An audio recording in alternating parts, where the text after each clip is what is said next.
Kalbimde ornalıp borum, durmuşumda peydasin. Terce güller arasında açılan bir şeydasin. Sen karşımda pervanemin, tımma bir ladaydasin. Güller yüzün juda ağırat, koyar meni hayrana.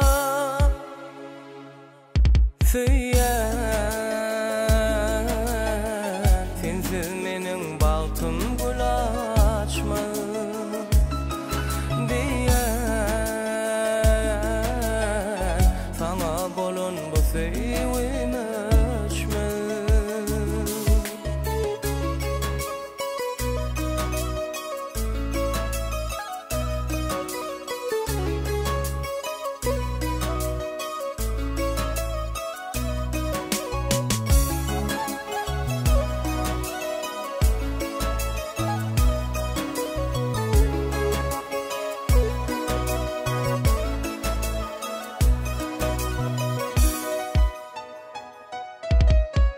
Aysız gecelerine gülüm, ayım bolup doğup gel. Men senin aşık garibim, sen şasenim bolup gel. Duşuşu yatlattırma, özün yada salıp gel. Sevgiňe wefalalyňa, koygalayın hayrana.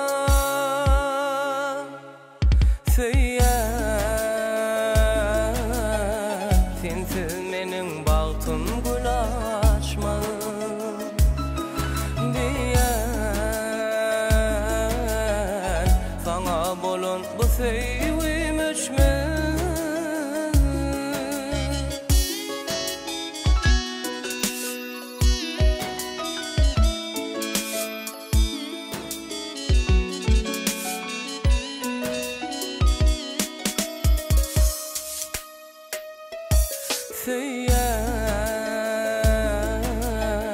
Sensiz mening bagtym gül açmaz diýen,